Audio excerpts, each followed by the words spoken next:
The story follows a blacksmith who sells his handmade ironware, such as shields, armors, and swords, and earns a lot of money from it. He sells his weapons to the kingdom of Cairo during a time of endless wars. After the war ends, he is rewarded with the position of Moron in the kingdom. Years later, he becomes the owner of the land, and the story moves on to focus on his son, Roman. As Roman listens to this story from an old man, his servant becomes confused as to why he is listening to his own story, as everyone in the kingdom already knows it. The story then shifts to a few hours earlier, when the old man informs Roman that he is the eldest son of the Dmitri family and that the kingdom of Cairo is located on the Salamander continent. Roman also learns that the world called Nurim does not exist in this world. His servant believes Roman is acting strange due to drug use, as he assumes that is what wealthy kids do. He reminds Roman that his fiancée, the lady of the Lawrence family, may be visiting soon and urges him to show more manners and elegance. However, Roman orders his servant to bring him the eldest living person in the land, as understanding this land is more important to him than seeing his fiancée. The servant follows Roman's orders and brings him the eldest living person in the kingdom. Roman thanks him and tells him he will be rewarded later. Our protagonist soon discovers that in this world, his name is Roman Dmitri, but according to him, he should be Baek Jung-hyuk, who lived fiercely in a world called Moron and later died peacefully. This is when Roman realizes that even after he died in his previous world, he has been reincarnated into Roman Dmitri's body and sees it as a punishment from the gods for not accepting ascension. However, their conversation is interrupted by the noise of some thugs beating a person. When the servant sees the tattoos on the thugs' arms, he recognizes them as the Blood of Fangs, a group that illegally lends money to people at high interest rates in the kingdom and nearby territories. Roman tries to stop the Blood of Fangs, but his servant, Hans, tries to stop him, warning that they pose a danger to him. Roman then asks Hans to explain the laws of the land. Hans tells him that badmouthing the owner of the land is a serious crime and punishable by death. Our protagonist then moves to punish the thugs, as they have broken the most important law in the land. The thugs do not back down and are fully prepared to fight the noble, even though they know he is not the weak Roman they thought he was. A fierce fight starts between Roman and the Blood of Fangs, but Roman easily defeats them all, as he is not the old Roman, he is Baek from Moron, the leader of the heavenly demon sect, who is much stronger than the weak Roman who killed himself in fear of being a representative of war. Later in the story, Roman, our protagonist, remembers that Baek Jung-hyuk was a fierce person who climbed to the top with his overwhelming power, massacring everyone who defied him and became the leader of the heavenly demon sect. Soon after killing the Blood of Fangs, he orders his servant, Hans, to report to the guards what happened. He then despises Roman's body as useless, as his control over ki and its flow in this body is horrible. The person he saved thanks Roman for saving him from the Blood of Fangs, but Roman clarifies that he did not kill them to save him, he simply fulfilled his duty and laws. The boy tells Roman that his family did nothing wrong, but the Blood of Fangs abducted his sisters and begs Roman to save them. He also tells Roman that looking at him reminds him of one of the 4 heavenly kings he met once. After seeing Kevin off, Roman vaguely remembers that this boy, Kevin, is strongly related to him. Soon, Lady Flora of the Lawrence family arrives at the Dimitri's palace to meet Roman. The story then moves back to a few months ago when the Lawrence family suddenly arranges Lady Flora's marriage with Roman Dmitri of the Dmitri family, as they are not in a good financial state. As Lady Flora arrives at the palace, she explains that she was supposed to marry the second son, but she can't marry him as the eldest son, Roman Dmitri, forced her to marry him instead. Since he is the moron of the Dmitri family and not suitable for her, she tells Roman that she can't marry him. But she is shocked when he accepts her denial, as he also thinks that a moron like him can't marry a princess like her and agrees to cancel the marriage. As he leaves to tell his father about the important cancellation of the marriage, Lady Flora stops him. She asks him why he wants to cancel the marriage, as she assumes he wants to marry her, but Roman, still being a Sigma and Giga Chad, leaves saying that she need not to worry as he will take all the blame of breaking the marriage. He also tells her that being a Giga Chad he won't mind getting called a divorced man. When he enters his father's room and tells him about the marriage cancellation, his father shouts at him, telling him about the importance of this marriage to the royal position of the Dmitri family. His father doesn't even believe that his son can do something like that to the blood of fangs and tells him that he won't help him further and he will be responsible for his own matters. Hearing this, Roman moves out of the room, saying he will come back only when he can handle them all by himself. As Lady Flora doesn't give Roman any respect, he decides to not give her any respect and started dissing her. He starts asking her not as a moron, but as a fierce king who is a leader, a Chad person focused on his goals. Since she is already anxious due to the engagement topic coming up, he tells her that she doesn't need to indulge any further into his decision and they should move separate paths, minding their own business. Later, Romero Dmitri is drinking too much and his wife tells him to stop.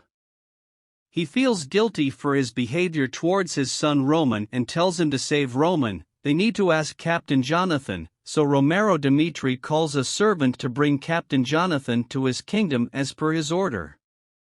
The next day, our protagonist is heading to the Blood of Fangs, but his servant, Hans, tries to stop him. He explains that they are infamous for slaughtering all of their enemies. The two of them then arrive at a restaurant and order some food. Suddenly, Roman gets up from his chair and goes off to investigate on his own, as he doesn't want to put Hans in danger. But Hans denies his statement and tries to go along with him. Roman, somehow, emotionally damages Hans and goes out for further investigation alone, leaving him behind. Later, as he moves onto the street, before anyone from the Blood of Fangs makes a move, he already decodes their strategy. Suddenly, one of the goons from the Blood of Fangs attacks him from behind. In the midst of the fight scene, Hans runs to Captain Jonathan and tells him to save young Master Roman immediately, as he is in big danger.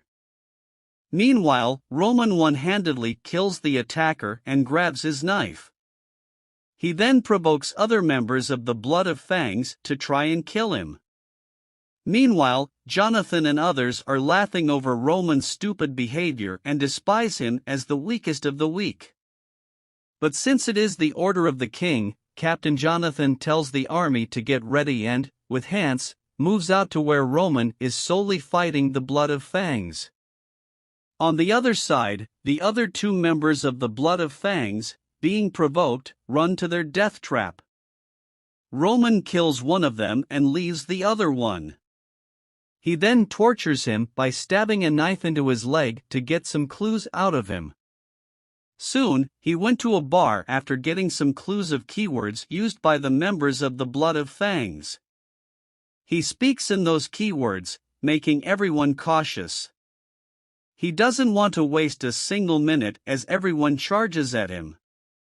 He uses his breathing technique and with his increased body status from the martial arts technique, he kills everyone in the bar single-handedly, leaving only the bartender. Soon, as Hans, his servant, and Captain Jonathan arrives at the bar with his soldiers, they are shocked that young Master Roman Dmitri is capable of doing this. One soldier then informs them that he went out for Lawrence, as before he got a clue from the bartender that the main base of the Blood of Fangs is in Lawrence. The Fangs, our protagonist Roman left for Lawrence. After an hour of searching, Roman finally found the leader of the goons. He tortured him in an attempt to extract information about their dirty plans. However, the leader refused to talk, even going so far as to sacrifice his own life for the gang. Roman was impressed by the leader's daring attitude, as he believed that people who don't easily open their mouths usually have the most valuable information. Taking it to the next level, Roman showed the leader a photo of his son and threatened to kill him if he didn't cooperate. The leader, however, refused to identify his son and instead, he berated Roman for using his family as bait. Being a noble, Roman knew that it didn't suit him to use such tactics. Nevertheless, through the leader's resistance, Roman came to understand that these guys were heavily indebted to Blood of Fangs, which was why, even though they were not inherently bad people, they had to do as they were told. As the leader of the goons dismisses Roman's threats, Roman makes it clear to him that if he doesn't speak the truth about Blood of Fangs, they will not hesitate to kill his family. He implores the leader to consider taking his side instead. Soon we are shown an old man, presumably a high-ranking member of Blood of Fangs, discussing Roman's capabilities. He expresses his doubt about Roman's ability to kill all the goons and mentions his goal of killing the Dimitris in order to raise their status. However, Roman's sudden change of attitude is a hindrance to achieving his goal. The old man then asks one of his men about Roman's current location and is informed that Roman has left the kingdom. Upon learning that Roman plans to attack their headquarters alone, the old man becomes frustrated and orders his men to gather all their army and begin strategizing to kill Roman Dimitri. He also ordered his men to do whatever it takes to stop Roman to achieve his goal. The old man, consumed by his desire for power and control, decides that the only way to set an example for those who dare to attack Blood of Fangs is to kill Roman and publicly display his dead body in the central plaza. He wants to make sure that everyone knows the consequence of going against them. The story then shifts to a meeting of the king in the Lawrence kingdom, where they are discussing the Borco family's preparations for war against them. One of the officials informs the king that the central government is supporting the Borco family, which will lead to an absolute victory for them. The king is then told that they will have no other choice but to give up their own territory. The king of the Lawrence kingdom refuses to give up their territory at any cost, as their kingdom will cease to exist without their soil. Furthermore, the king knows that if they give up their territory, other kingdoms will take advantage of their vulnerability and attack them, leading to an even worse situation. In this dire situation, they remember the Dimitris. Even though they were commoners at the beginning, they are now the wealthiest in their region. The king thinks that they can seek help from the Dimitris in order to protect their kingdom and its people. The king orders his men to contact the Dimitris and seek their help in this situation. Laura, who had been listening to the conversation between the king and his officials, is hesitant to reveal to her father that she broke off her engagement with the Dimitris. She fears her father's reaction and the possible repercussions. However, as she reflects on her true feelings, she musters up the courage to tell her father about her decision. Just as she is about to do so, a soldier rushes in to inform the king of a sudden visit from Captain Jonathan of the Dimitri family. As the king and his officials were preparing to meet with Captain Jonathan, they were shocked to see a dead body being dragged through the streets. The people were frightened and couldn't believe what they were seeing. It was revealed that the body belonged to the leader of Blood of Fangs, who had been beaten and killed by Roman Dimitri. The leader, in his final moments, remembers how Roman had single-handedly attacked his headquarters and killed his soldiers. The leader then kneels down and begs for his life, offering to become Roman's servant for the rest of his life. But Roman refused the offer and instead, he beats the leader in order to remove the fear of Blood of Fangs from the people. A soldier then informs the king and the other members of the court about Roman dragging the leader of Blood of Fangs to them, as well as the fact that he had executed him in front of everyone. Upon hearing this, the king of the Lawrence kingdom is both shocked and troubled. He orders the soldier to summon Roman Dimitri to speak with him. The king questions Roman about his reason for violently killing the leader of Blood of Fangs and entering the kingdom without permission. Roman explains that the brutal and violent assault that Blood of Fangs committed against an innocent person left him with no other choice but to take action and execute them all. Hearing everything, secretly Miss Laura whispers to a soldier and asks him why they brought Roman Dimitri to visit her father. She's curious to know the reason behind this sudden visit of Roman Dimitri and what her father wants from him. The soldier explains that Roman Dimitri had single-handedly taken down the leader of Blood of Fangs and his men, which had been causing trouble for the kingdom for a long time. The king wants to have a word with him, possibly to offer him a reward or a position of power in the kingdom for his bravery. On the other side, the king is furious with Roman for his insolence, as he does not have the authority to execute anyone without the king's permission. Roman, however, bravely defends his actions by stating that the lack of attention and action from the king and his officials towards the matter of Blood of Fangs left him with no other choice but to take matters into his own hands. The king, understanding the gravity of the situation, decides to close the case by acknowledging that it was a burden for the Lawrence kingdom which Roman cleared out all alone. He promised Roman that he will be rewarded later and sent him off. However, as Roman and Captain Jonathan were returning to the kingdom,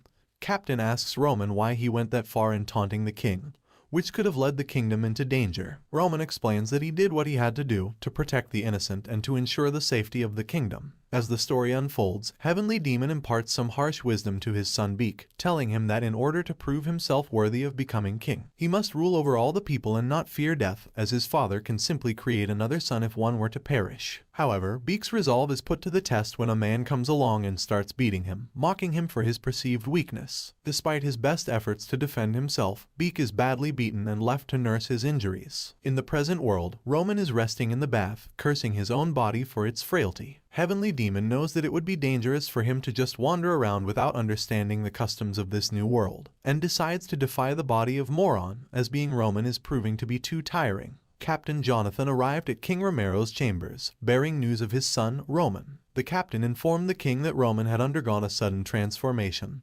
displaying acts of great bravery. King Romero couldn't help but compare his son to a sore thumb, born during his most trying times and having experienced the extremes of life. Memories of Roman's childhood flooded back to the king when he was just a mere commoner, and would give his candy to his father in hopes of completing his work faster and spending more time with him at home. King Romero had always wanted his son to be happy, so he gave him power and authority, but it seemed that Roman had chosen the wrong path. However, the bravery that Roman had recently displayed filled King Romero with hope for his future once again. Later, when Roman came to see his father, the king questioned him about his actions in destroying the Blood of Fangs, a notorious band of bandits that had been terrorizing the kingdom for years. Roman explained to his father the details of his plan and how he had successfully led his troops to defeat the Blood of Fangs, ensuring the safety and security of the kingdom and its people. King Romero listened to his son's tale with pride and admiration, marveling at the courage and leadership that Roman had displayed. He realized that perhaps Roman had not chosen the wrong path after all, and that he had the potential to be a great leader and king. From that day forward, King Romero made sure to support and guide his son, grooming him to be the leader that the kingdom needed. And thus, under Roman's rule, the kingdom flourished and prospered, with the people living in peace and security. Roman, however, didn't want his father to have high hopes for him and was in a dilemma about whether or not to tell the truth. As he pondered, memories of his childhood flooded back to him when he was often beaten up by bullies. He remembered how he had picked up a rock one day and smashed it against the face of one of his tormentors, killing him in the heat of the moment. He grieved over the fact that he had never been loved by his parents like other children and how he had always had to prove his worth to them. But ultimately, he had reigned over them all, proving his worth to his father, the Heavenly Demon. Meanwhile, training was going on in the kingdom until it was interrupted by the captain as the king entered the training area. The captain then asked the trainees to have a duel with Roman Dimitri, but everyone took it as a joke to have a duel with such a coward. Moving 1 hour back into the story, Roman answered the king that he had defeated the Blood of Fangs. To not let Romero suspect his demon self, Roman explained that he had been secretly training as a swordsman. Roman wanted to prove himself to his father, which was why he had hidden everything from him. He also told his father that to break the bandits' whole gang's foundation,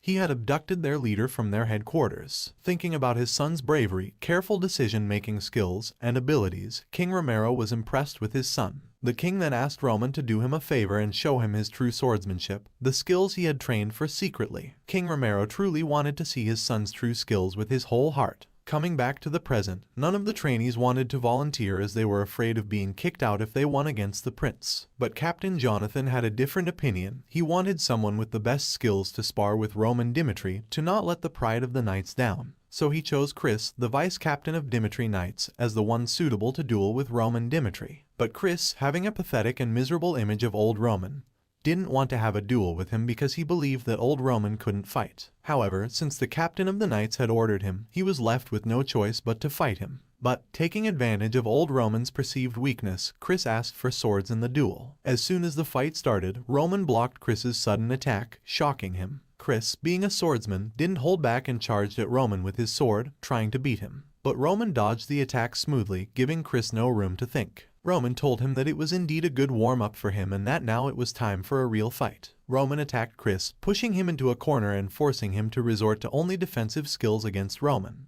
But when he was about to lose against Roman, Chris started using his special power, where Jonathan tried to stop him from doing so as it was pretty dangerous. Chris used his power, 1-star aura. But even using his special power against him, Chris lost, as Roman was a heavenly demon, a Giga Chad, not a mere commoner. Previously, the story ended with the protagonist, Roman, easily defeating the vice-captain of the knights. As the story unfolds, two knights are discussing Chris, who has been appointed as one of the deputy commanders of the Knights. Captain Jonathan and his newly appointed apprentice, Chris, are training with swords and discussing how, even at a young age, Chris was able to achieve the title of a 2-star Aura Knight and develop his mana core after only 6 months of training his body. The two knights also talk about how Chris became a 1-star in just a short period of 3 years and is a prodigy with great sword skills. Captain Jonathan, noticing Chris's fatigue, tries to stop the training. But Chris, determined, asks for Captain to train him again, showcasing his never-give-up attitude. Captain Jonathan praises Chris's abilities as a prodigy, but also notes his work ethic in describing Chris as a genius. Later in the story, Chris is defeated in battle against Roman Dimitri, leaving everyone in shock as to how a prodigy like Chris could be defeated by someone like Roman. However, what they don't know is that Roman is now a Giga Chad with demon powers. Chris, in pain, asks for Captain Jonathan's help. King Romero Dimitri, Roman's father, questions Captain Jonathan about his belief in Chris, his great 2-star young prodigy, and how he could be defeated so easily. Captain Jonathan is flustered and impressed by Roman's sword skills, questioning how someone could be so talented after only training for 2 years, whereas it seems to him that Roman has been secretly training for an eternity. He describes Roman as a genius at sword skills to King Romero Dimitri, regaining his belief in Roman Dimitri. Captain Jonathan states that Roman encountered all of his opponent's attacks with ease and was sharply focused on defeating them. This made Captain Jonathan fully believe in Roman's capabilities of defeating the vicious blood of fangs all by himself. Roman describes Chris's abilities as a great swordsman in Jonathan's point of view, but compared to himself, Chris's standard of fighting is at the lowest level. Roman then brutally damages Chris, comparing him to be weaker than the weakest in the Order of Demons. However, Chris's special power at the end fascinated Roman, making him curious about the powers in this world.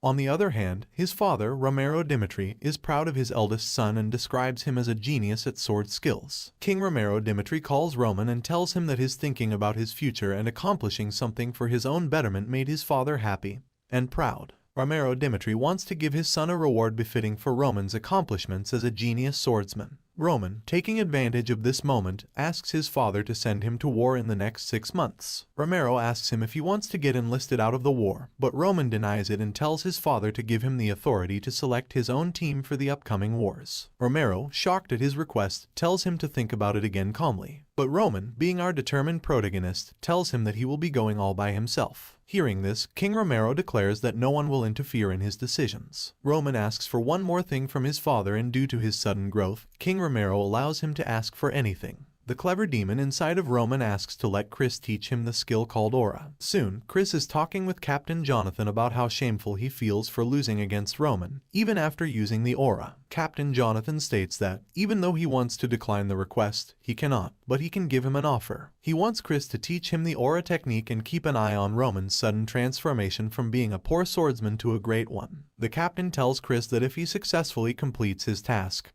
he will reveal all of his secrets to him. Chris is skeptical, unable to believe that the captain would reveal the secret of becoming a 3-star Aura Knight so easily. However, he ultimately agrees to teach Roman the Aura technique if the captain truly keeps his word. Meanwhile, Roman's servant, Hans, is praising him for defeating the deputy commander of knights in a sword fight, despite him only being a 2-star Aura Knight. Roman, unaware of what an aura is, asks Hans about it. Hans tells him that he has no clue, but suggests that it might be related to mana. Roman recognizes that the power of aura that Chris showed him in their fight is similar to the eruptions of energy that exist in their demon world. However, the way it is used in this world is different and inefficient, which confuses Roman. Roman smirked to himself, contemplating the fact that the inhabitants of this world had yet to discover the full potential of the mana power that resided within them. The following morning, Roman and Chris, both knights, began their aura training session together. It was evident that neither of them were particularly thrilled about the prospect of working with one another. Chris, despite his own internal turmoil, mustered the composure to begin the lesson by explaining the basics of aura to Roman. He explained that aura is a technique derived from mana power that develops within a knight. Magicians harness their mana to store magical powers in their circlets, while knights harness mana to strengthen their entire body with its immense power. He describes the historical origins of the aura technique, which was first developed by a man named Emperor Alexandro. Alexandra was the first person to understand that by storing mana throughout one's body, it could help to strengthen the entire body. Chris further explains that aura is simply a technique for harnessing the power of mana and expelling it outwards, causing a surge in one's abilities. He informs Roman that only a small number of individuals are able to develop the ability to sense mana within their body, and that it is extremely rare for someone to have this ability, as only 1 in thousands of those chosen as Aura Knights possess the capability to sense and control mana. Chris makes it clear to Roman that before learning anything about the power of mana, the first and most important step is to develop the ability to sense mana, which is a prerequisite for any further training.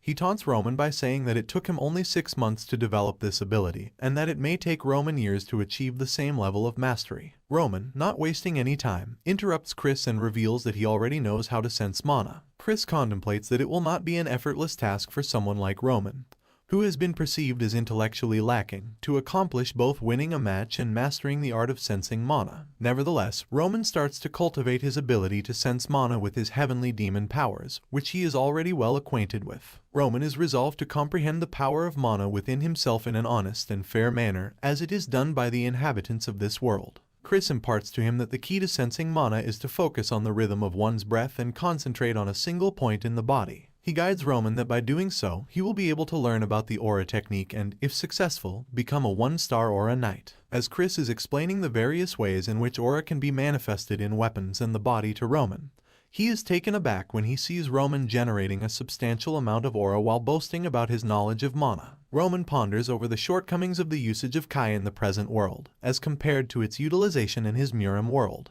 In his Murim world, Kai was employed to eliminate impurities from within the body, whereas in this world, it is employed for different purposes. Roman perceives the Kai of the Murim world as raw power with a stronger sense, whereas the mana of this world is refined power with a lighter sense, which is why he finds it effortless to generate mana. Roman understands that the way the people of this world unleash the stored mana within them to attain immense power is highly inefficient for the body. Furthermore, Chris, being astounded by Roman's ease in manifesting aura, inquires about it. Chris becomes increasingly frustrated as it took him years to manifest mana and questions Roman about his secret and the truth he knows about mana manifestation. Chris becomes overwhelmed with questions about Roman's identity and the truthfulness of his claims, unable to fathom that Roman accomplished everything in mere seconds, while it took Chris a decade to achieve the same. Roman chuckles and tells Chris that the training methods he used for manifesting mana were incorrect. He explains to Chris that old-fashioned ways are not always the correct approach. Being a Giga Chad, Roman gives another fact check to Chris,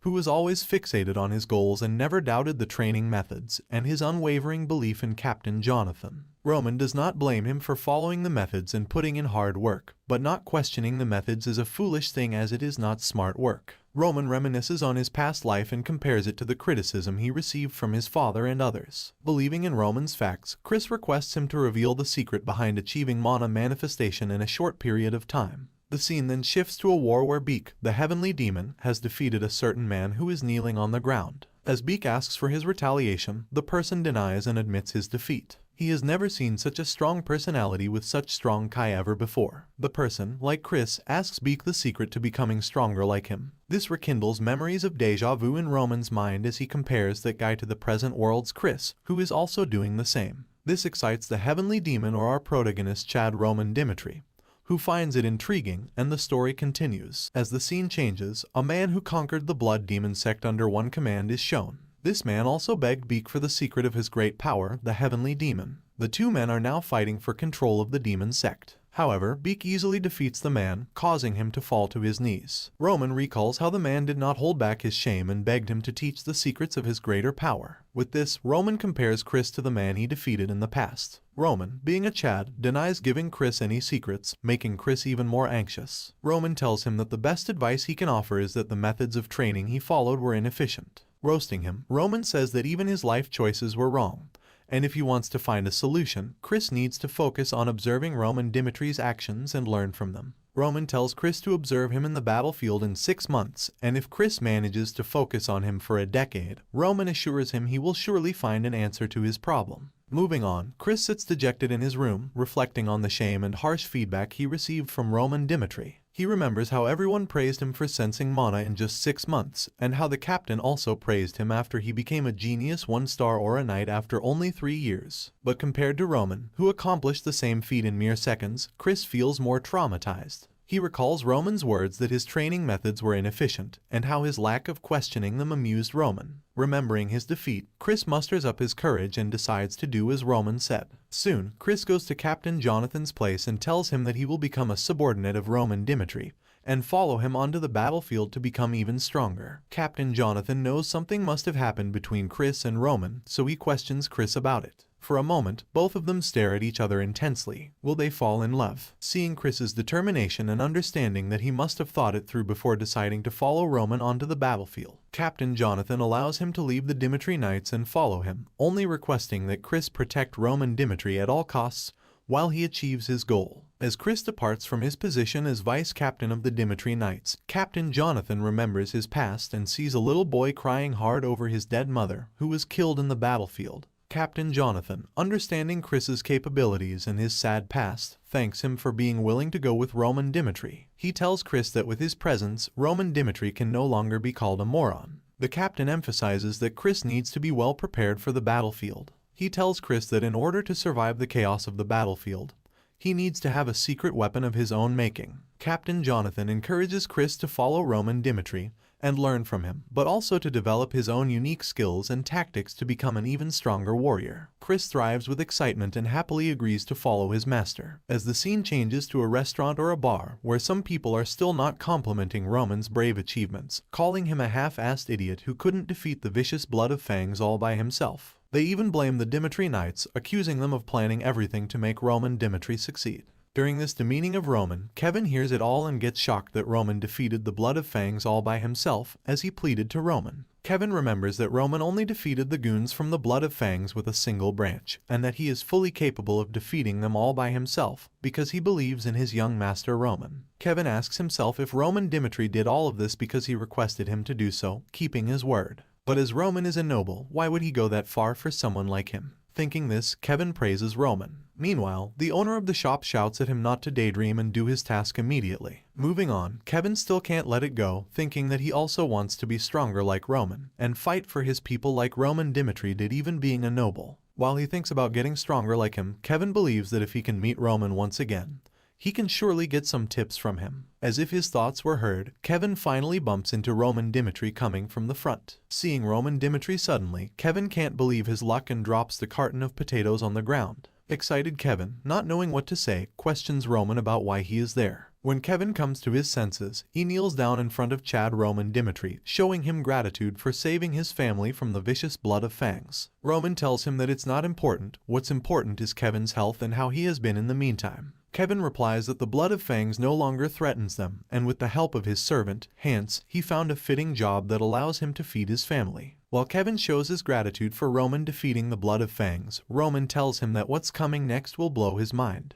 Roman wants to offer Kevin something that will ensure he never faces any financial difficulties again, giving him a comfortable home, nice food to eat, and he will be able to live a lavish lifestyle like rich kids do. Roman tells him that to live a better life and a lavish lifestyle, he needs to live for Roman and be loyal to him. Hearing this, Kevin bashes his head on the ground in front of Roman and pledges to serve him and live his whole life being loyal to him. Kevin pledges to Roman that he will die for him if Roman commands him to kill anyone.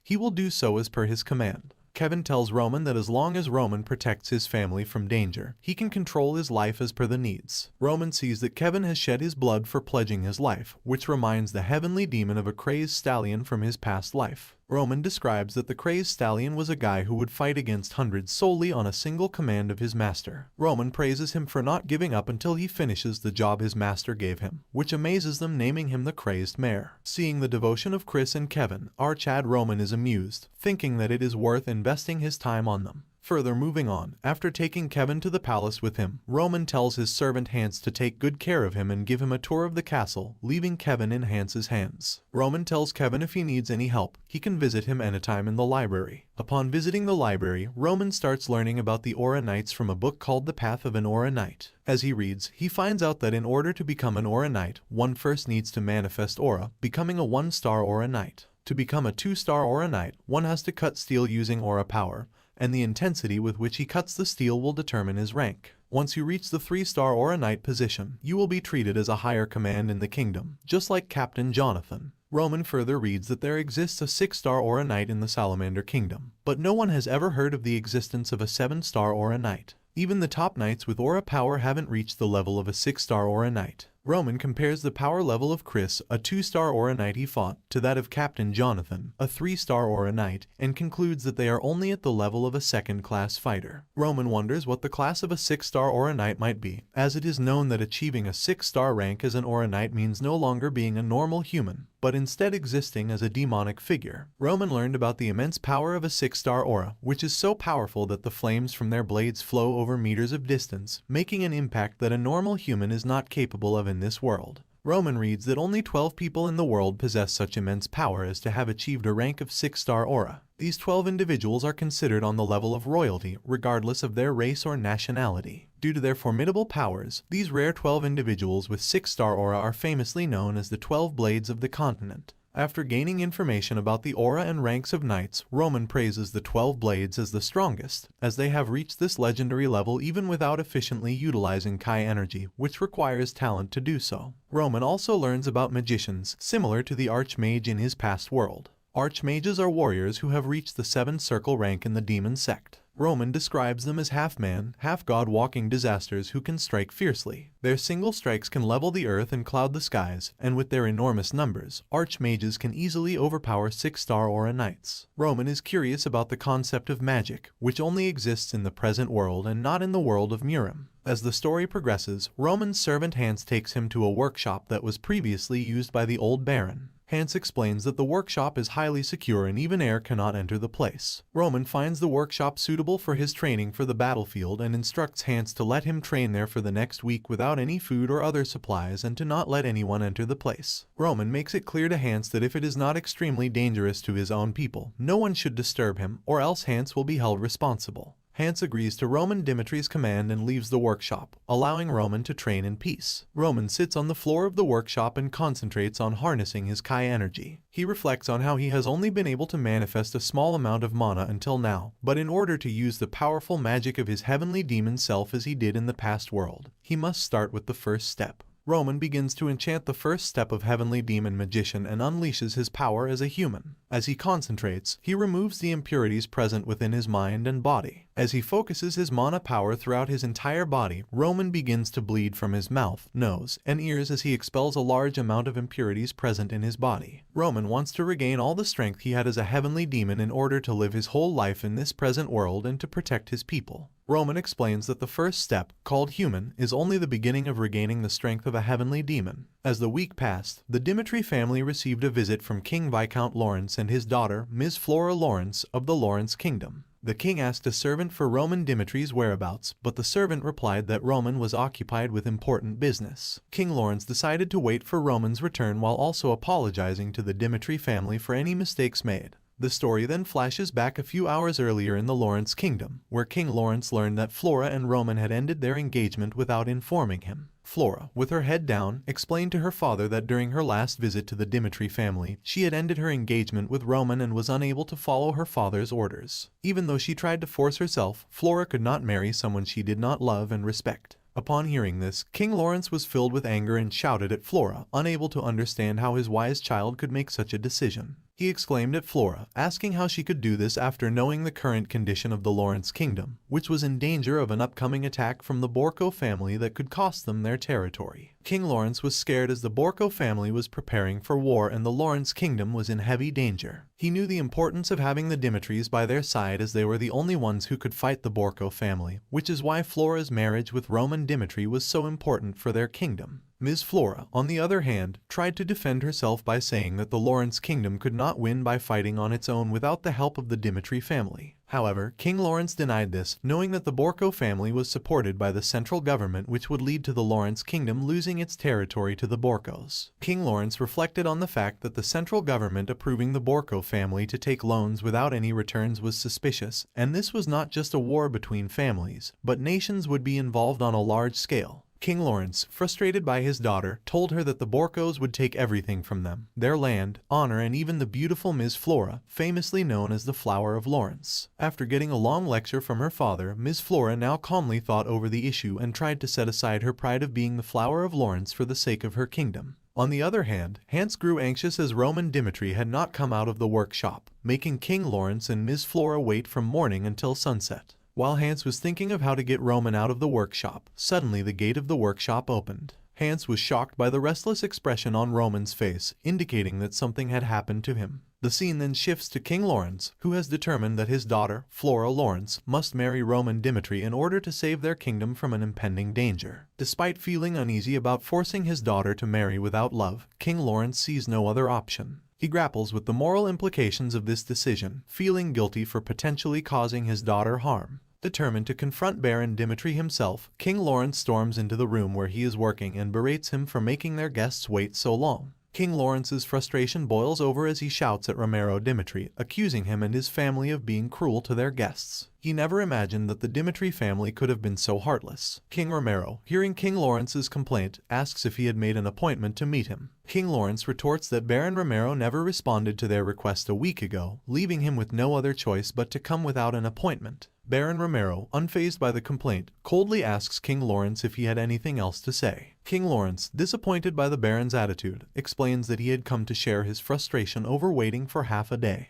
Baron Romero reveals that Roman had informed him of his decision to break the arranged marriage with Flora the day Flora visited them. Despite scolding Roman for behaving like a disobedient child, Baron Romero seems unbothered by the situation. King Romero further explains that seeing his son's determination to not go through with the marriage and follow his own path left him speechless and unable to question him further. Baron Romero berates King Lawrence, asserting that the Dimitri family are the ones who have been wronged by the dissolution of the marriage, not the Lawrence family. He accuses King Lawrence of being the ones to initiate the marriage arrangement in the first place, and expresses his anger at their audacity to come and shout at the king of the Dimitri family after breaking the arrangement themselves. He slams his hand on the table in frustration, demanding to know why they couldn't have just waited a little longer before coming to confront them. Baron Romero explains that the Dimitri family had no desire to meet with them in the first place, and that their shameless behavior after breaking the engagement only served to further infuriate him. He makes Flora and King Lawrence feel ashamed of their actions, and tells them that they should not speak any further complaints. King Romero Dimitri then reveals that the Borco family had also proposed marriage to them a month before, and if they had accepted the Borco's proposal instead of the Lawrence family, the Dimitri family would have gained a portion of the Lawrence territory and support from the central government. King Lawrence is taken aback and questions Romero Dimitri as to why he declined such a favorable offer from the Borco family. King Romero Dimitri explains to King Lawrence that the Dimitri family already had power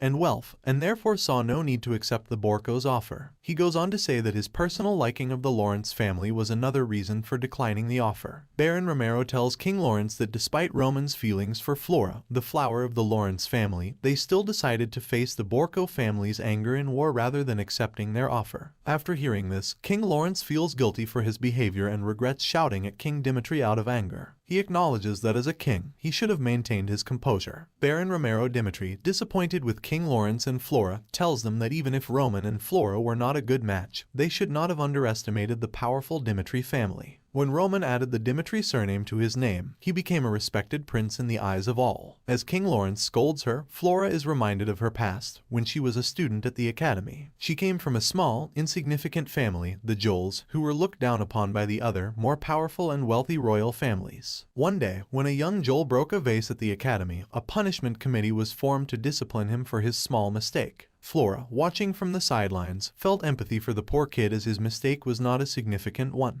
King Lawrence realizes the mistake made by the Lawrence family and apologizes to Baron Romero Dimitri for their wrong decision. Flora also comes to realize her place in the world and that the weak must always bow to the stronger. She apologizes to King Romero for her actions. This moment is interrupted when Roman Dimitri enters the room, fresh from a one-week training session. He has undergone a significant transformation in appearance, with a new haircut and a more rugged, toned physique. Both Flora and her father King Lawrence are shocked by Roman's new look. Roman reveals to his father Baron Romero Dimitri that he understands the implications of the union between their two families, and the potential consequences of the marriage. He tells his father that the Lawrence family only sees the Dimitri family as a means to an end, a way to secure their victory in the upcoming war against the Borco family. King Romero asks Roman if he still wants to pursue a relationship with Flora of the Lawrence family, despite his previous decision to break off the engagement. Roman tells his father that he doesn't care about what others might think of him as a fool of the Dimitri family. He just wants his potential partner to judge him based on her own personal opinion of him. He He firmly tells his father not to interfere with his decision to end the engagement with Flora Lawrence and to let the broken engagement stay broken forever. Chad Roman Dimitri made it clear to his father that he doesn't care about how others see him, and that he only wants to be accepted for who he truly is. He told his father, Romero Dimitri, that he wants his engagement to Flora Lawrence to be broken off permanently. This statement shocked King Lawrence and his daughter, Flora. King Lawrence became upset because the marriage was the last hope for the Lawrence family to win against the Borco family in an upcoming war. He feared that if the Dimitri and Borco families joined forces against them, they would not stand a chance. King Lawrence apologized to Romero Dimitri for the mistake of breaking off the engagement. Viscount Lawrence offered to not take any taxes from the region that the Dimitri family occupied as a small compensation for their mistake. Baron Dimitri refused, saying that the issue was not in their kingdom. King Romero Dimitri ordered Viscount Lawrence to tell the public that Flora broke off the engagement with Roman for personal reasons, and that the Dimitri family would not work with them in the future. King Lawrence expressed his gratitude and agreed to do as King Romero Dimitri asked. With that, King Lawrence and his daughter, Flora, left the scene, leaving Roman and his father alone. After they left, Romero Dimitri asked Roman what happened to him during his week of training that made him change so much, noting that his son, Chad, cannot be changed. The story then moves to Roman's training period. Roman recalls how he shed a lot of blood and removed all the impurities inside him to become the first step of a human. He explains how, even though the human stage is essential for the body to be trained to reach the level of a heavenly demon, it is not considered an important stage in the Muram world. Roman gets a new look and a completely different person has evolved from the previous Moron Roman Dimitri. Roman thinks that it would be difficult to explain technical things to his father, so he tells Romero Dimitri that he was training his mind to be clear and peaceful during his training time. When Roman tells his father that he is now able to circulate mana throughout his body, it made Romero Dimitri so shocked that his mouth opened so wide that an orange could fit inside it. Seeing his son grow so much that he defeated the Blood of Fangs all by himself and can do mana circulation easily now, Romero Dimitri is proud of him and praises him as a person evolving above human comprehension. But acting as a caring father, Romero Dimitri tells Roman that he can call for his father whenever he needs him. Seeing Romero, Roman rejuvenates his past memories of his heavenly demon father from the Muram world, who only wants his son to be the greatest and never praises him or tells him he's foolish. With that memory, Roman thinks that a father isn't someone who is ruthless and harsh towards his own child, like his old father, but a person who cares for his son and supports him, like Romero Dimitri. Roman thanks Romero Dimitri, feeling as though he has gained a real father. As he leaves the room, he finds Flora waiting outside the gate to talk to him. Flora expresses remorse for not believing in Roman's skills and causing issues between their families. Roman, however, is not interested in listening to her apologies and tells her that he was never interested in marrying her in the first place. Flora then reveals that there was another reason for canceling the wedding, which catches Roman's attention. She tells him that rumors had circulated during a royal gathering in the northeast that she would be marrying Roman Dimitri, a man with a bad reputation for his drug use and association with the Dimitris. Flora tries to appeal to Roman emotionally, saying that these were all just rumors and that she now knows the truth. However, Roman is not moved and tells her that their marriage is already broken and there is no further relationship between them. Later, while sitting in his room with his servant Hans, Roman is confused as to why he has no memory of ever using drugs during his training. He asks Hans if he has ever seen him using drugs or engaging in any unsavory activities with women, which surprises Hans. Hans tells Roman that even though he never saw Roman doing drugs with his own eyes, some odd things were happening to him in the past. A month ago, when Hans returned from a social party, Roman looked like something bad had happened to him. He looked fearful, like he hadn't taken a dump for a week or so. After that incident, Roman never left his room. He always lived on drugs and lived like a person with no soul, just a body. It feels very odd to Roman, which is why he asks Hans who hosted the social party. To which Hans replies, Anthony Barco, the eldest son of the Barco family. Roman tries joining the dots together about the sudden invitation from the son of Barco, who has marriage planned with his enemy's daughter, Flora, and the sudden changes in Roman's behavior which made him take his own life. There is something suspicious. Roman explains how he always doubted things related to Roman's death. One of those things is the will that he left, mentioning only that Roman was not going to war, being scared to his wits, nothing more than that. But the fact that it was already planned that he will marry Flora Lawrence in some weeks and all the other things can't make him take his life just because he was afraid of war. Roman, suspecting the evidence, asks Hans if he and Barco's son Anthony were close friends or something, to which Hans denies as he never met anyone, just locked his room fully depressed. Hans further tells that the marriage things between Roman and Flora Lawrence was not supported by the Barcos, as it could serve them as a bigger obstacle in their propaganda of taking control over Lawrence's territory, and the easiest way possible to break the obstacle could possibly be breaking the marriage before it happens. Roman thinks that the Barcos might be the reason behind Moron Roman killing himself. Soon then Hans tells Roman that they recently got an invitation from the Barco family. Hans asks him what to do with the invitation now, as he wasn't able to ask him during his training time. Roman got amused, thinking that Barcos are now just underestimating him, as they took Roman for granted as a fool. They don't know that they are going to get beaten up. Roman, having a fierce look in his eyes, is amused as the fact that they are underestimating heavenly demon Chad like him is bothering him. Roman, feeling overpowered and itching to use his trained mana power, orders his servant Hans to tell the Barco family that he will attend the party happening in 2 weeks. Later, when Chris wants to meet his young master, Roman Dimitri, Hans escorts him to Roman's room. Hans warns Chris not to have a heart attack after seeing Roman's new appearance. When Chris enters the room, he is shocked to see Roman's new appearance and realizes that the atmosphere around Roman has changed. Chris asks Roman why he, as a royal, is not giving him any role and is letting him live his life, and asks Roman to give him a job so that he doesn't feel useless wandering around the palace. But when Roman tells Chris his real job, it shocks him to learn that he will be used as Roman Dimitri's sword, like his brother. However, to avoid controlling his life and roles, Roman intends to give Chris 3 choices from which he can choose the path he wants to move on from now on. Roman offers Kevin 2 choices. The first is to give up being a sword in battle and instead become his helper in non-combat roles, if Kevin is aware of shedding his blood and fighting with real swords in the battlefield. If he chooses the first option, he can gain knowledge from Hans while working with him. The second choice Kevin has is to become Roman Dimitri's sword and fight for him in the war. However, as Kevin does not possess sword skills, he tells Roman that he cannot choose this option. This prompts Roman to test Kevin by making him feel the excruciating pain of limb crushing, a method where a person feels death-like pain when their bones and limbs are crushed. Despite this, Roman still gives Kevin one last option,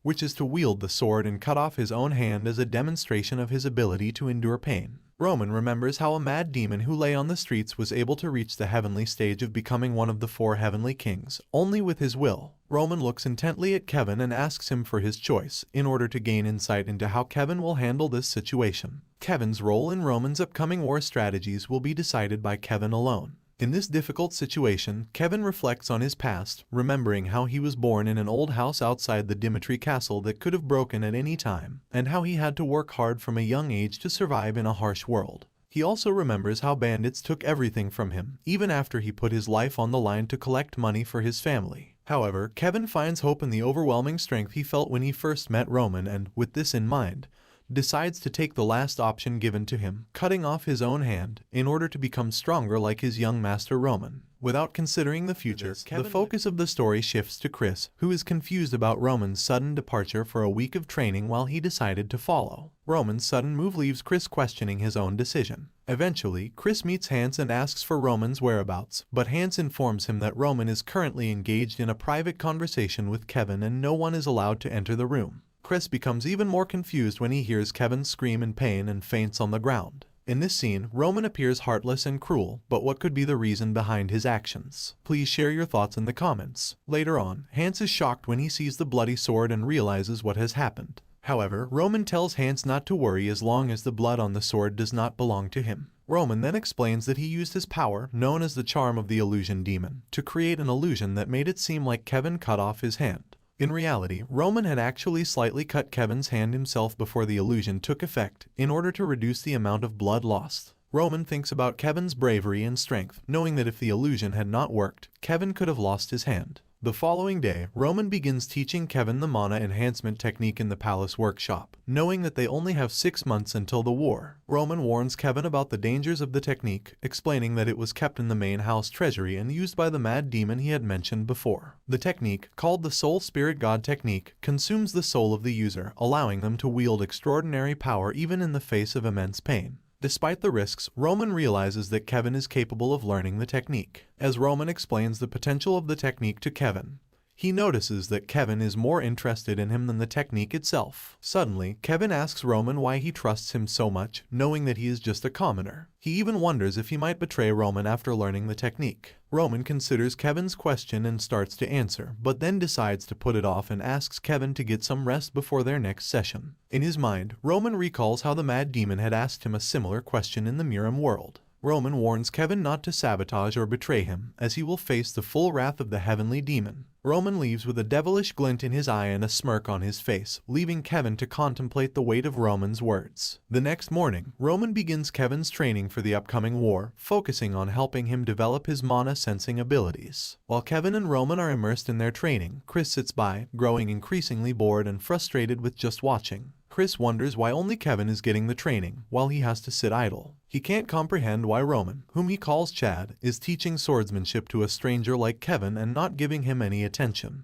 Chris explains how he had believed that following Roman would make him more powerful, but now he feels like Roman doesn't even acknowledge his existence. He contemplates the idea of rejoining the knights and practicing his swordsmanship again. Days pass, and Chris patiently waits for his turn to receive training from Roman, but it seems to never come. Next, it bothers Chris to just wait for his turn, so he stands up and marches to Master Roman. He complains to Roman that he has been waiting for his turn for the past 2 weeks to get stronger. Chris further complains that he trained himself for the whole first week, and since then he has just been watching Roman train his favorite Kevin, keeping him on the sidelines to observe. He tells Roman that if he is behaving rudely to him because of his own rudeness before, then he should apologize. Chris pleads with Roman to teach him something too, as he can learn anything with confidence. However, Roman is not amused by Chris's complaint. He tells Chris that he already instructed him to just observe and learn. What's so hard to understand about that? Roman walks away from Chris, stating that everyone has their own way of learning, and everyone is built differently. Roman calmly tells Chris that Kevin is not aware of any fighting techniques, so he will teach him personally until he is fully prepared for war. On the other hand, Chris is just different. No matter what he teaches him, he will just forcefully memorize it. In short, he needs to learn on his own. Annoyed at getting the same answer from Roman, Chris asks if he needs to continue just observing them. Roman denies it and throws Chris a wooden sword to train with. Shocked by the wooden sword, Chris asks Roman why he needs to train with it, as he is a skilled knight. Roman tells him that he will see why. In response to Chris's complaint, Roman tells Chris to have a sparring fight with Kevin, who is just a beginner. When both of them are shocked, Roman tells Chris that no matter his opponent is just a beginner, he will guide him to fight like Master Roman himself is fighting against Chris, like a copy of him. And if Chris thinks that he is correct after the fight, then Roman will personally train him in his demon techniques. After getting sacrificed between two stronger men, Kevin fearfully asks Roman how he expects a novice like him to fight a knight. On the other hand, Chris clenches his teeth in extreme anger, feeling that Roman is taking him for granted.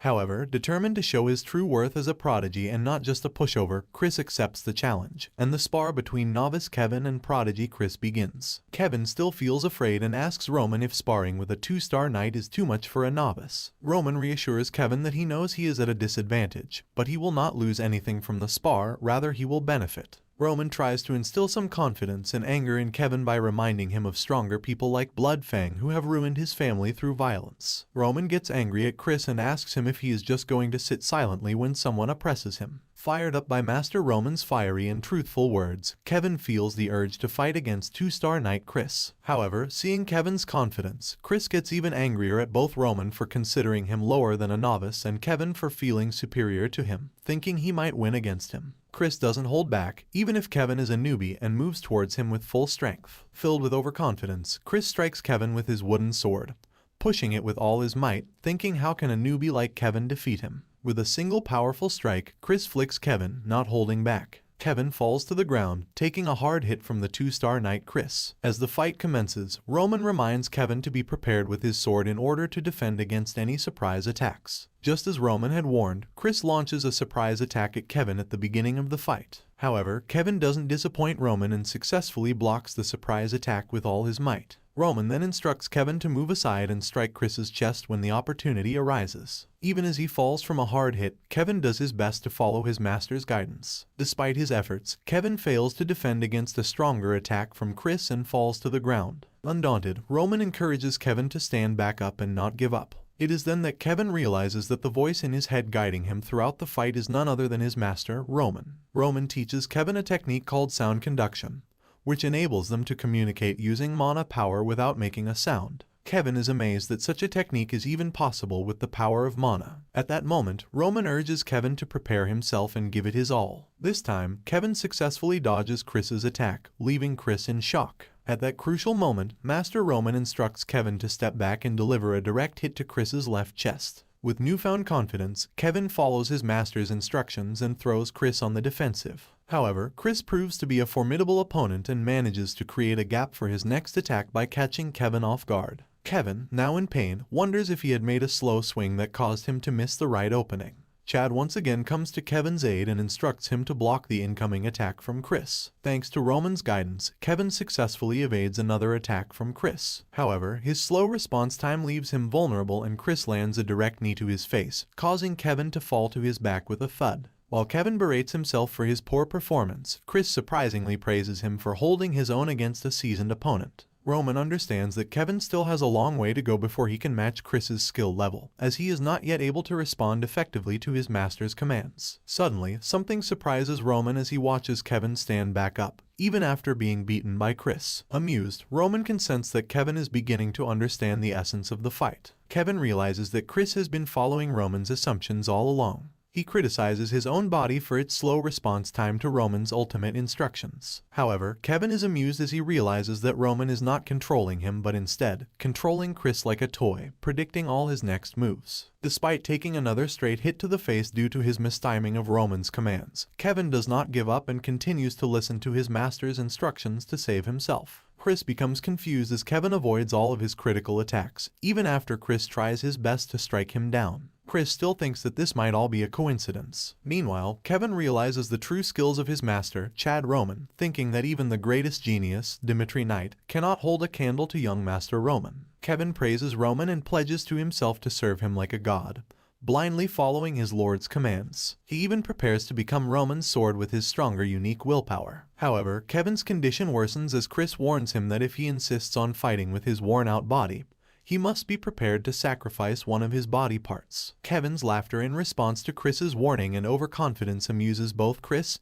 and Roman. Roman is further entertained as he sees the growing demon inside Kevin, not willing to give up despite being beaten down. Kevin stands up again with overwhelming willpower, determined to fight until the end. Chris, however, is infuriated by Kevin's audacity and intent to kill him. He moves straight towards Kevin, taunting him about his deformed arm that he plans to inflict upon him. Kevin, under Roman's guidance, launches a hard swing with all his might to take Chris down. Though Chris manages to avoid the attack, Kevin's direct and aggressive approach catches him off guard and clenches his anger. Roman, now in a moment of anger, guides Kevin to move around and take a direct attack at an opening in Chris's defense. Kevin moves with his remaining strength, and Chris, frustrated with Kevin's slow attacks, falls into Roman's trap, thinking he has given Kevin a clear opening. However, Chris fails to realize that it's a false opening created by Roman. Kevin strikes with all his might, but Chris manages to dodge at the last moment, narrowly avoiding the attack. The fight becomes even more heated as Kevin, fueled by his growing determination and guided by Roman, continues to press on, trying to find a way to defeat Chris. Lastly, having nothing left to defeat Kevin, Chris employs his special aura to attack him, bringing the spar fight to an end.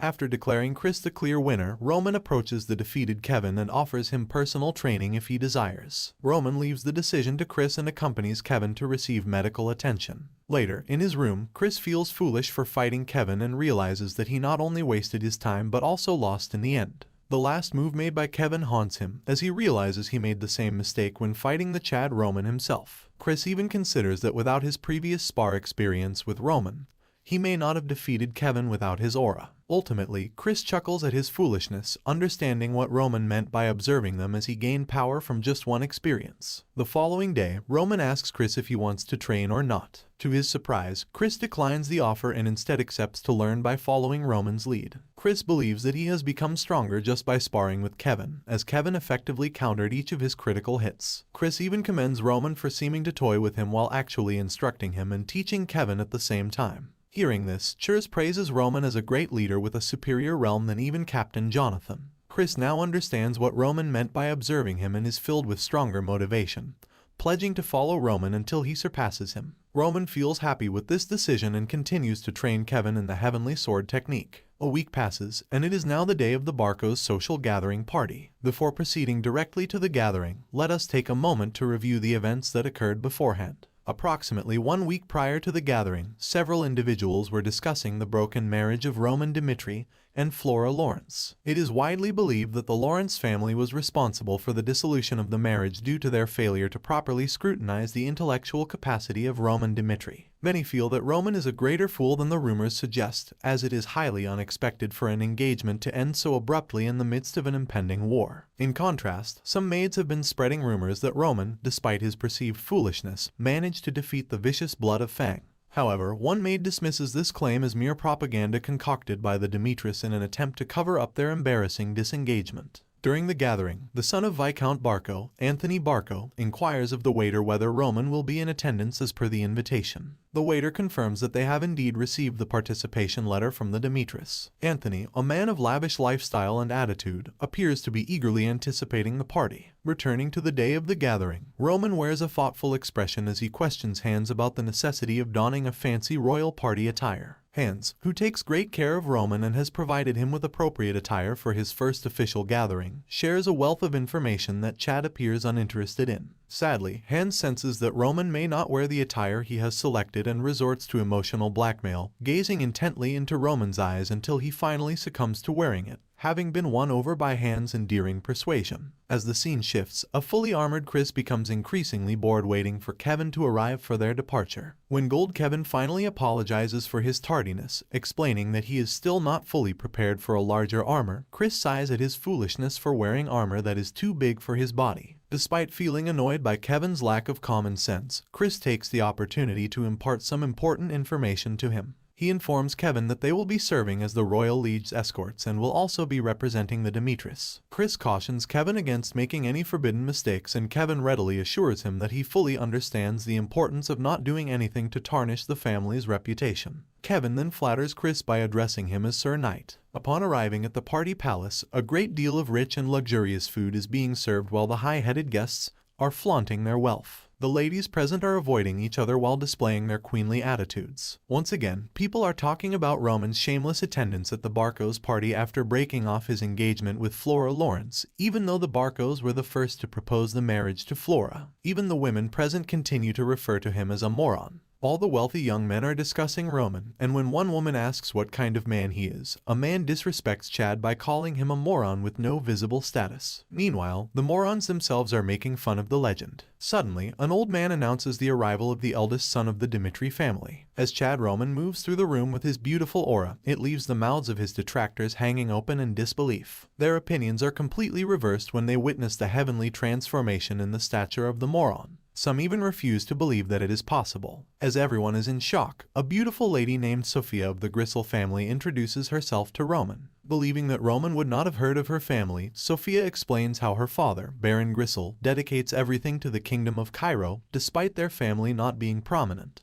To her surprise, Roman tells her that he is fully aware of the Grisel family's existence, explaining that he could not possibly be unaware of a family with a history dating back centuries. Getting back to his sudden knowledge secret before the party, Hans asks why he wants to know all the history of families. Roman, being a true representative of the Dimitri family, feels bad for not knowing anything, so he makes an effort to learn the names of the families present and their legacies to show courtesy as a royal. Roman throws a bunch of information about the Grisel family in the northeast, including their high-quality, famous lumber in the Cairo kingdom. He even tells Sophia that he knows her siblings successfully sensed mana. Sophia is left with a lot of gratitude and cannot help but admire Master Roman. Seeing Sophia's engaging conversation with Roman Dimitri, other people also start introducing themselves to him, but he already knows their legacies, leaving them in shock that a moron could be so knowledgeable. As the party goes on, people start getting lured to our sensible Roman. He leaves no chance to show his courtesy by greeting them nicely. Even the haters start apologizing to him for mistakenly thinking of him as a drunk moron. Roman makes a prestigious joke about drinking, filling the room with his charisma. The long chit-chat is disturbed by the old man, who tells Roman that Anthony Barco wants to meet him in his room. On the other hand, outside the palace, innocent Kevin asks Chris what a social party really is. But Chris tells him, "What will you do from knowing if you won't attend it ever?" Kevin's crooked helmet annoys Chris repeatedly, and other escorts start looking at Chris, taking them for granted. Chris, annoyed by Kevin's crooked helmet, tells him to take it off. Suddenly, a night escort starts making fun of Roman as a stupid moron of the Dimitri family and also mocks Kevin as an escort who can't even handle a sword. After Kevin gets bothered by them, Chris smartly tells him to just ignore them. But it starts to get on Kevin's nerves when the escort begins to demean the Dimitri family. Meanwhile, at the party, Roman is keenly observing someone, a beautiful lady who is engrossed in a conversation with her friend. However, his focus is abruptly disrupted by the sudden arrival of Anthony Barco, who jokes around with him like a friend. Anthony tries to tease Roman to make sure he doesn't know about the blonde lady he was staring at. The woman he was looking at is none other than Flora Lawrence, the flower of the Lawrence family. Roman is taken aback to discover her identity. The scene then shifts to Roman entering Anthony's room, where he is welcomed by his friend who makes jokes about Roman's appearance. Anthony is unable to comprehend the drastic change in Roman's looks. Nevertheless, Roman remains unfazed and uses his sharp instincts to survey the room, realizing that people were there before him. He suspects that everyone was asked to leave before he arrived to divulge some secret to him. In an attempt to make Anthony feel more comfortable, Roman engages him in casual and friendly conversation. He mentions his sudden transformation due to his wealth and how he continues to change despite not undergoing any training. Roman greets Anthony warmly and expresses his gratitude for seeing him again. Anthony is shocked, unable to reconcile Roman's current friendly demeanor with their past history. As they cheer with their glasses of wine, Roman inquires about what had happened before. Anthony reveals his past, recounting how he had finalized his marriage with Flora Lawrence, but was caught sleeping with his cousin in the back room. Anthony proposes to Roman that if his offer of marriage with Dimitri family's Roman is accepted, he will keep this scandalous secret hidden. The situation becomes more interesting as Anthony brings up the proposal of marriage between the Roman of Dimitri family and the Barco family. Roman finds it intriguing because the old Roman, whom Anthony refers to as Moron Roman, had also wanted to make amends with the Barcos despite being married to Flora. Anthony and his cousin, Emily Barco, had greeted Moron Roman and offered him drinks at a party. Anthony had coerced Emily to pour a drink for Moron Roman, possibly to entice him, but to everyone's surprise, Moron Roman had refused, insisting on pouring his own drink. Shamefaced about his impending marriage with Flora Lawrence, Moron Roman had nervously discussed the proposal with Anthony. However, Anthony had reassured him not to worry, as the Barcos were no longer bothered by the Lawrences. A sense of relief had washed over Moron Roman, and Anthony had sweet-talked him into drinking the wine. Being the gullible Moron Roman, he had consumed the wine without hesitation and had suddenly passed out. Later, Roman wakes up, his head pounding from the effects of the drug. As he looks around, he realizes that he is naked in the bedroom. Being a moron, he cannot comprehend what is happening or what is expected of him. Suddenly, someone shouts at him. Filled with anger, Anthony berates Roman for his grave mistake. Roman tries to defend himself, but he cannot prove his point as he finds himself lying naked beside Emily Barco. To cover up his tracks, he claims that he doesn't remember anything. Anthony seizes this opportunity to lure Roman into a bigger trap by warning him that this mistake of sleeping with a Barco lady could lead to a war, and he cannot let the matter slide. To save Roman from his demise, Anthony presents him with two choices. Either he exposes Roman and disengages him from Flora Lawrence, or Roman marries a direct descendant of the Barco family to pay for his mistake. Anthony warns Roman that if he chooses to become a man of Barco, then he must accept the consequences and that Anthony will only forgive him for laying his hands on his cousin if he becomes a part of the Barco family. Moron Roman trembles as he is given such a forced choice, even though he didn't do anything wrong. Anthony insists that Roman make a decision. In the present, Roman finally learns the details of what really happened that led Moron to become a drunken drug addict. Roman realizes that if Moron's making out with Emily Barco is exposed, it would shatter Dimitri's honor as they are already being criticized for their common origin. Roman understands Moron's situation, as Moron might not have had the confidence to face his father's anger or Vincent Lawrence's wrath, because he truly loved Flora. Roman realizes that Moron didn't want to break his marriage with his love and defame her. However, with no other options left, Moron took his own life, thinking that his death would solve the matter. Heavenly Demon identifies Roman as a weak man with no backbone. Chad Roman feels miserable and pathetic because of his old moron self. On the other hand, Anthony keeps pressuring Roman to accept the Barco marriage proposal, as it would strengthen both families in the Northeast. Anthony believes that if Barco and Dimitri come together, no one will be able to oppose them. Anthony tries his best to please the Heavenly Demon, but he is shocked when Roman tells him that he only wants to marry for power. Roman gets annoyed at Anthony, wondering how Anthony could expect him to marry for such a pathetic reason. Anthony reveals his true nature by angrily telling Roman that he is unfit to make decisions. He even threatens to expose Roman's shameful actions with his cousin and tarnish Dimitri's reputation if he refuses. But just when Anthony thought he had the upper hand, Chad Roman puts a stop to his bluff by slamming his leg on the table. Roman fiercely declares that Dimitri doesn't need to marry into the Barco family for such a pathetic reason. As Roman returns to the palace, he's greeted by Sophia Gisel, who wonders where he's been. Despite her attempts to keep him at the party, Roman insists he has something important to attend to. Ignoring the protests of others, he takes his leave. Suddenly, Roman hears Kevin's voice screaming in distress. Rushing to investigate, he's shocked to find Kevin being brutally beaten by knights. What will happen to those soldiers for laying their hands on Kevin? Will this lit a war between the Barcos and the Dimitris? To know, tune in for the next episode of this epic manhwa. With that, I will take some rest because of high fever. Comment down the word chat if you want part 7 of this manhwa recap. Before going, I want you all to please like the video and subscribe to the manhwa station. Also, turn bell notifications on to get notified when I drop the next recap. Wait.